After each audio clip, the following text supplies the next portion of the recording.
Halo para insan manusia budiman dimanapun kalian berada, bagaimana kabarnya? Saya doakan semoga kalian dan keluarga sehat selalu, dan diberikan kebahagiaan di setiap harinya. Di video kali ini saya akan membahas sebuah film bertemakan gangster, yang berjudul Tom of the River, yang dirilis pada tahun 2021. Menceritakan tentang sebuah aksi balas dendam yang dilakukan dengan cara kriminal.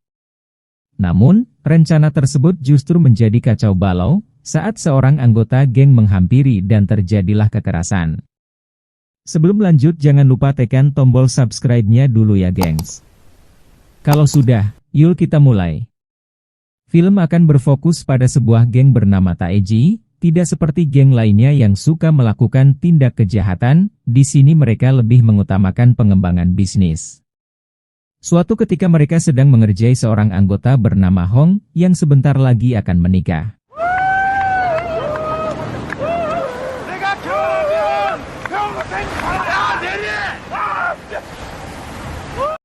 Namun di tengah acara didapatilah sebuah kabar kurang mengenakan, di mana salah satu tempat hiburan yang mereka kelola malah digunakan untuk pesta narkoba. Kejadian ini membuat dua pentolan Taeji yaitu Kim dan Pak merasa jengkel.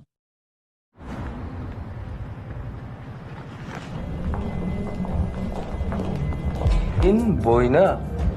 Boikin boina. Tetapi saat akan memberikan hukuman pada para pecandu tersebut, tiba-tiba datanglah Gyongpo.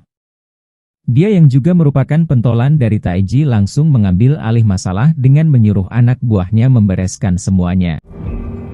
Ya, Berpindah ke tempat lain pimpinan tertinggi Taeji yaitu ketua gang sampai turun tangan dalam permasalahan di tempat hiburan sebelumnya.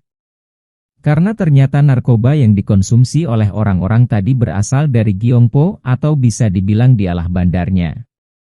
Alhasil ketua gang menceramahinya panjang lebar. 무슨 병이? 니네 사이에 뭐 불화가 있다고. 약 파는 니도 잘못했고. 그래서 약분다리 보이잖아. 네 쌍판떼게. Karena dari semua anggota hanya Gyongbo seoranglah yang memiliki bisnis ilegal. Bicara mengenai bisnis, geng Taeji adalah pemegang saham terbesar di resor Asra. Yaitu resor paling mewah di kota tersebut. Dari resor inilah nantinya masalah akan bermunculan. Beralih ke sisi lain, tampak seorang pria bernama Lee.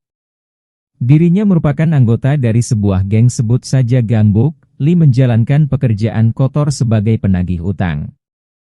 Di mana seringkali ia mematok bunga yang besar pada peminjam, serta memberikan sanksi berat apabila peminjam tak dapat mengembalikannya. Seperti contohnya pria ini yang berhutang 7 juta won. Karena tidak sanggup membayar, maka terpaksa ia harus menebusnya dengan cara lain. Kemudian Lee menemui ketuanya yang bernama Han, tujuannya datang kemari adalah untuk meminta bagian dari saham resort Asra. Karena ternyata keduanya ini merupakan pemegang saham terbesar kedua setelah geng Taeji. Namun tampaknya diskusi mereka tidak berjalan mulus. Sehingga terjadilah adu argumen dan tanpa disangka-sangka Lee membunuhnya menggunakan pisau. 살려고요. 왜 일전에 제가 현금 대신 지분으로 추심해드린 거 있잖아요. 기꺼했다고. 계산 다시 하자는 거.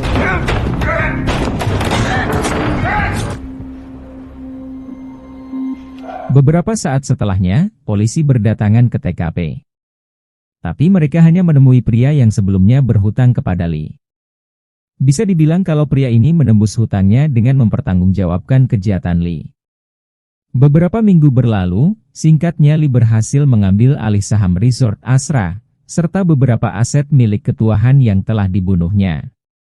Walau begitu rencananya tidak sepenuhnya berjalan mulus.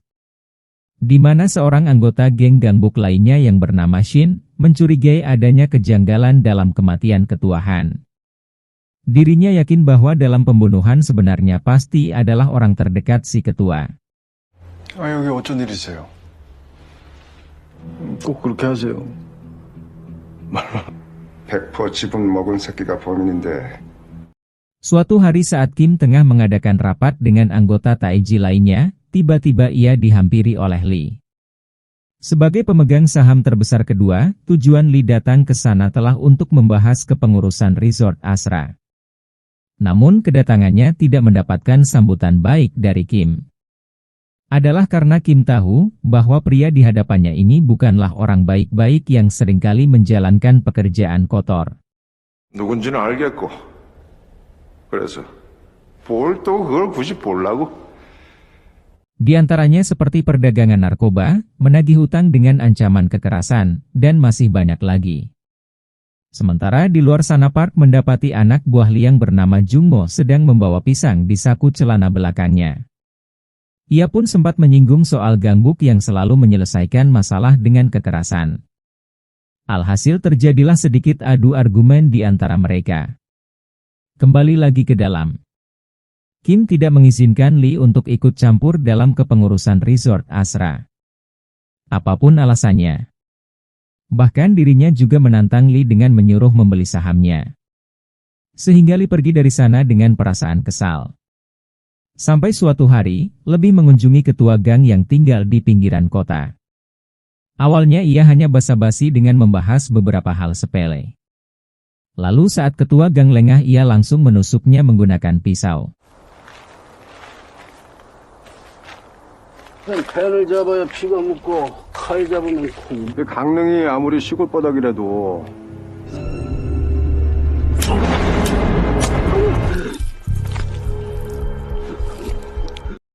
Tujuan dari pembunuhan ini adalah untuk melampiaskan kekesalannya atas perbuatan Kim tempo hari.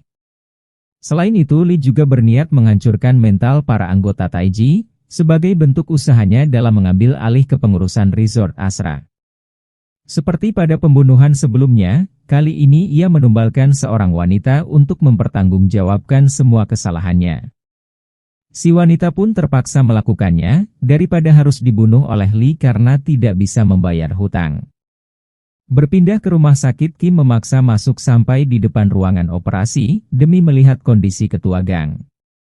Tetapi ini sekaligus menjadi momen terakhir di mana ia bisa melihat ketua gang. Dikarenakan ketua meninggal akibat kehilangan terlalu banyak darah.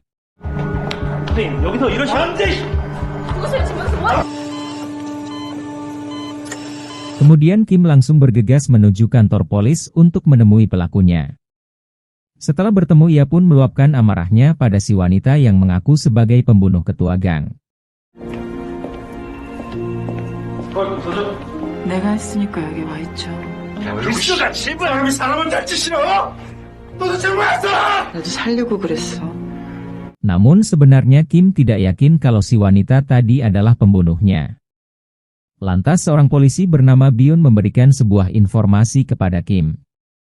Jadi bisa dibilang ada kemungkinan bahwa Lee terlibat dalam kasus pembunuhan tersebut. Singkatnya hari berganti, proses pemakaman dilakukan dan semuanya larut dalam emosi. Apalagi Gyeongpo, dirinya yang sangat emosian terus memaksa Kim untuk balas dendam. Ternyata Kim telah memiliki rencana lain yang lebih rapi, daripada hanya sekedar balas dendam dengan baku hantam. Di mana ia mengerahkan Hong untuk mencuri beberapa anak buah Lee.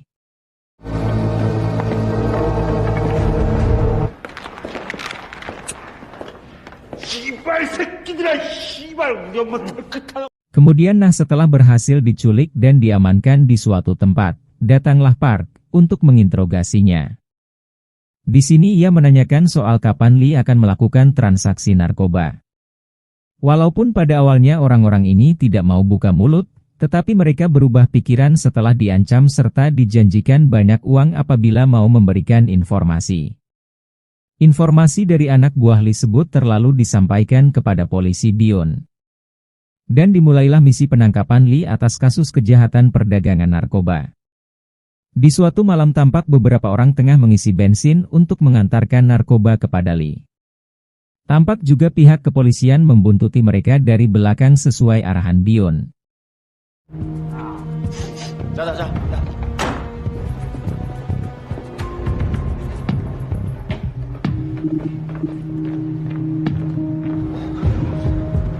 사주를 잡았습니다.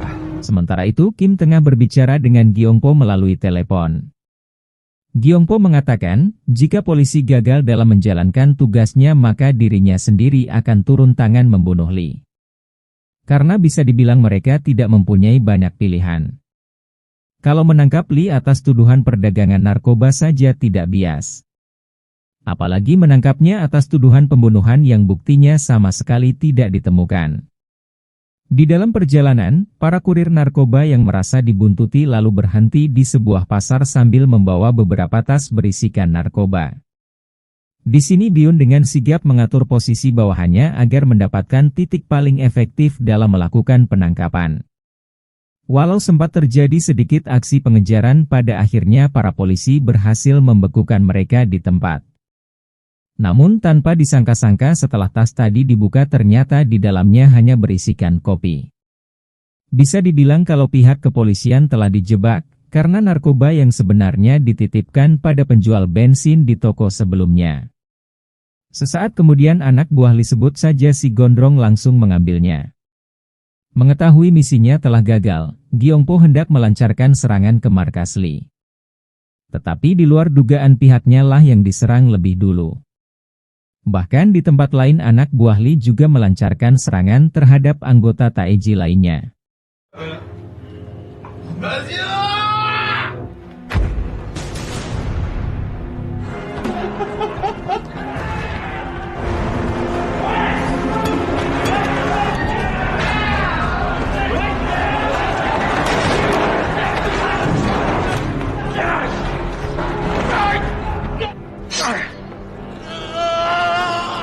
Di sisi lain Kim mendapatkan telepon dari Gyongpo yang sekarat karena ditusuk. Di sini Gyongpo mengatakan bahwa semuanya telah berantakan, dan ia pun meminta maaf. Namun di tengah pembicaraan datanglah sebuah mobil yang menyorotkan lampu ke arah Kim serta Park. Lalu ketika Park hendak memastikan siapakah orang di dalam mobil, dirinya malah ditabrak. Di mana ternyata di dalam mobil tersebut adalah Jungmo serta beberapa anak buah Lee lainnya. Tujuan mereka datang kemari adalah untuk membunuh Kim. Bahkan Park yang hendak menolong juga tak luput dari tusukan. Tetapi untunglah Jungmo segera pergi dari sana setelah mendengar sirine polisi, sebelum dirinya berhasil membunuh Kim. Malam itu geng Taeji benar-benar dibantai. Banyak anggota yang meninggal termasuk Gyongpo, Kim, serta Park mengalami luka cukup parah. Sedangkan Lee masih duduk nyaman di tempat singgasananya. 3 bulan kemudian, tampak Kim baru saja pulang dari suatu tempat dan dijemput oleh Park. Selama 3 bulan itu juga Byun terus menyelidiki Lee. Mulai dari menemui orangnya secara langsung, sampai menggali informasi dari wanita yang sebelumnya ditumbalkan dalam kasus pembunuhan ketua gang. Meskipun wanita itu tidak sepenuhnya mau buka mulut. Dari semua informasi yang didapatkannya, semakin memperkuat kecurigaan bahwa Lee memang telah melakukan banyak tindak kejahatan. Walau begitu Byun selalu mengingatkan Kim agar tidak bertindak gegabah. Tidak lain karena ia sangat peduli terhadap keselamatan Kim. 그래서 네 뭐 어떻게 하려고? 낭만은 무슨 씨. 내가 잘 처리할게. 그러지 말라고. Tetapi tampaknya Kim seperti telah merencanakan sesuatu. Suatu hari Kim menemui Shin, yang merupakan saingan terbesar Lee di dalam Gambu. Tujuannya di sini adalah mengajak Shin bekerja sama membunuh Lee. Karena dijanjikan hadiah menarik berupa saham di Resort Asra, akhirnya tawaran kerjasama tersebut diterima. Namun sayang sekali kerjasama di antara Kim dan Shin diketahui oleh si Gondrong. Lantas ia langsung melaporkannya kepada Lee. Tanpa banyak perencanaan Lee segera mengirimkan anak buahnya untuk menyerang Taeji, dengan dipimpin oleh Jungmo. Tetapi serangan dadakan itu tidaklah berjalan mulus. Saat mereka mulai masuk ke dalam markas Taeji, ternyata anggota Taeji itu sendiri berada di luar sana. Seketika itu juga Park langsung membakar tempat tersebut. Kemudian menutup gerbangnya. Meskipun Jungmo sempat berhasil keluar tetapi Park mampu menghajarnya habis-habisan. Lalu anak buah Shin yang berada di sana pun membunuhnya. Serangan anak buah Lee sebelumnya bisa diantisipasi oleh Taeji. Karena si Gondrong telah membelot ke pihak Shin dan membocorkan banyak informasi. Namun mereka juga tengah merencanakan hal buruk, di mana Shin hendak mengkhianati Kim alias menusuknya dari belakang, yaitu demi mencapai tujuan pribadinya. Tapi ternyata rencana busuk tersebut telah disadari oleh geng Taiji. Secara diam-diam kelompok Hong membuntuti mereka lalu memantaunya. Di tempat lain, Pa juga membunuh anak buah kepercayaan Shin. Mengetahui bahwa Kim berencana membunuh Lee, Byun terpaksa menangkap Lee dengan surat penangkapan palsu, yaitu karena dirinya tidak ingin apabila Kim terjerat kasus pembunuhan dan berakhir di penjara. Tetapi dalam perjalanan tiba-tiba mobilnya dihadang oleh Kim serta anak buahnya. Lantas ia pun keluar dari mobil sambil mengatakan, "Jika kalian ingin membunuhnya, maka jatuhkanlah kami semua." Sehingga mau tidak mau Kim memberikannya jalan, walaupun sebenarnya ia tahu kalau Byun membawa surat penangkapan palsu. Di sini Byun malah berencana melepaskan Lee, ia menyuruhnya pergi dari kota itu dan jangan sampai kembali lagi. Namun tanpa disangka-sangka seketika itu juga Lee menyerang para polisi yang tengah lengah.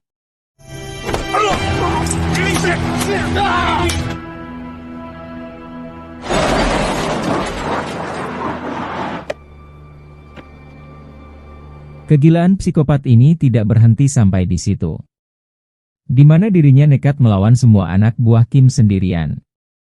Ia terus bertarung seperti tak kenal rasa sakit dan terus melawan meskipun mendapatkan tusukan dan juga pukulan berulang kali.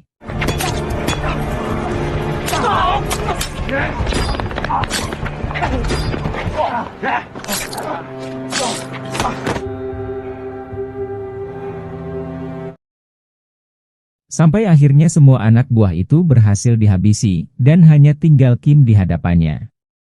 Bisa dibilang kalau ia mengambil keputusan konyol ini demi mempertahankan idealismenya sebagai psikopat, yaitu maju terus pantang mundur. Tetapi sudah pasti keputusannya salah besar seketika Kim mulai menghajarnya, mematahkan tangannya, lalu dengan mudah membunuhnya. Tak lama kemudian Byun menghampirinya. Di sini Kim mengatakan bahwa ia terpaksa melakukan semua ini dikarenakan telah kehilangan banyak orang berharga di dalam hidupnya akibat Lee.